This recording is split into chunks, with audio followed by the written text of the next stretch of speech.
No one said that the path is going to be easy. And it's not.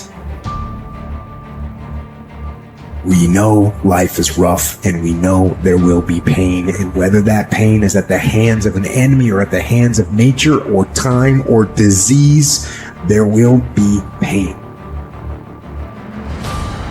It's an urge. Truth be told, every champion has felt it. Every president has felt it. Every king has felt it. Every lion has felt it. Every winner has felt it. Every soldier has felt it.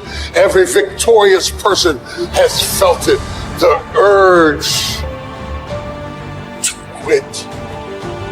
Often when people are embittered and resentful and feel like they're victims, it's because really awful things have happened to them. Now, not always, but often. And so then the question is, well, if you're in a situation and something really awful is happened to you or has happened to you, then, well, why shouldn't you feel like a victim? And is there a better alternative? Thousands have come before you and they did just fine. So quit your complaining. And it's not because you have nothing to complain about.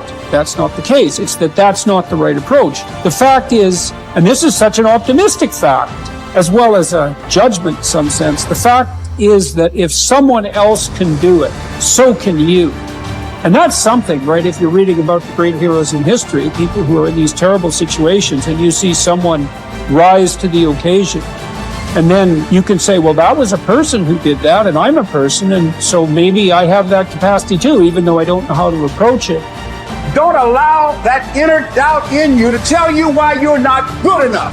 You ignore that inner voice and all of the external voices. Don't judge the possibilities for what you can do based upon the circumstances, because the circumstances won't determine who you are.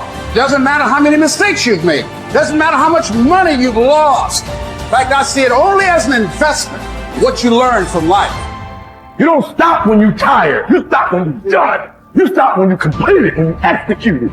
This way you start separating the successful from the unsuccessful. Just because it says trial on the package, or tribulation on the package, or pain on the package, it don't mean it ain't a blessing inside, and most of you turn around when you see pain. But those of us who have the right perspective, we approach it when it say pain. When we see trial, tribulation, we don't give up or give in. We know the blessing is on the inside. We don't give up. We don't surrender. We don't quit. We see differently. Our perspective is different. And because our perspective is different, our outcomes are different. Our rewards are different.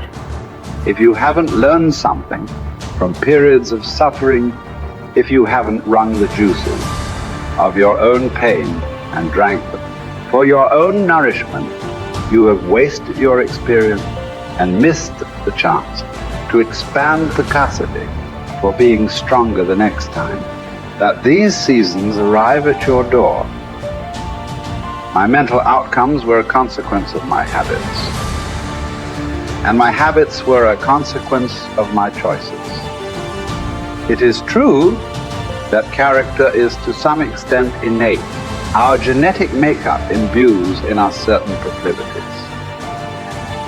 But it is as true that character is mostly a consequence of choices. We all make them, and we should make them deliberately with the knowledge that these choices are part of our responsibility toward a purpose other than our own selfish aim.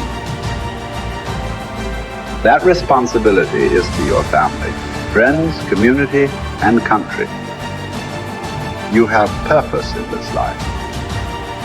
God has you here for a reason. You may not know it, but He does. Your job is to find it. No one else can. You need to understand that your purpose may be great in the eyes of the world, or it may be commonplace and seemingly small. Your purpose might be your family, your children. Your purpose might be tutoring a child and changing their life. Your purpose might be the business you started. Your purpose might be cleaning up your block. Your purpose might be in the help you give others. Your purpose might be in the example you set. Only you and God know. Only you and God need to know. Search until you find it. And until then, act as if you have it, because you're wasting time otherwise. There's something in you that wouldn't allow you to stop. Dr. Howard Thurman. He said there's something in each and every one of you that waits and listens to the voice of the genuine in yourself. It will be perhaps the only guide you will ever have. And if you cannot hear it, all of your life, your days will be spent on the ends of strings that somebody else pulls. And I say to you, the reason you showed up, even though you couldn't afford to be here, the reason you drove hundreds of miles, flew around the world, there's something in you, in your heart of hearts, that said, I'm not going to let anybody pull my strings. It said, I'm going to control my own personal economy. It said, I've got a dream I want to achieve. I want my children to have a choice of the kind of education that they want. That said, I am the captain of my ship. That said, I'm going to control my destiny. And whatever it takes, I'm willing to do the work. 1961. President John F. Kennedy had a decision to make. The decision was whether or not to call a news conference and tell the world the United States was going to go to the moon. And I submit to you that the decision to do that was very risky. And what governed his thinking is what governed your thinking when you decided, I'm going to do this. See, the technology did not exist. The answer of what will it take did not exist. No one had ever done it before. But he made a decision. He looked at Werner von Braun, the most brilliant scientist of that day. And he said, Werner, what will it take for us to go to the moon?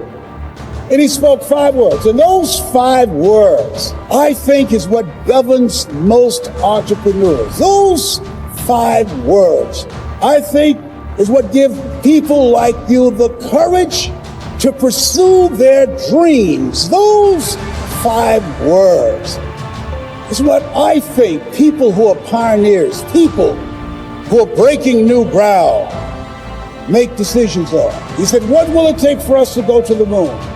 And the response was the will to do it. As you look at yourself, as you look at your business, what will it take for you to increase your business? The will to do it. What will it take for you to become more powerful in your presentation skills and be able to increase the number of people, to quadruple your business? The will to do it. What will it take for you when others are quitting because of the rejections, when others are stopping because they just become so discouraged and they have creditors breathing down their neck and they have family members and friends telling them they're a fool? What is it that will allow you to have the mental resiliency to keep on keeping on, to keep your commitment to your commitment? The will to do it. Every time I say it and ask you a question, I want you to say the will to do it. What will it take for you to build your business? What will it take for you to increase your recruiting?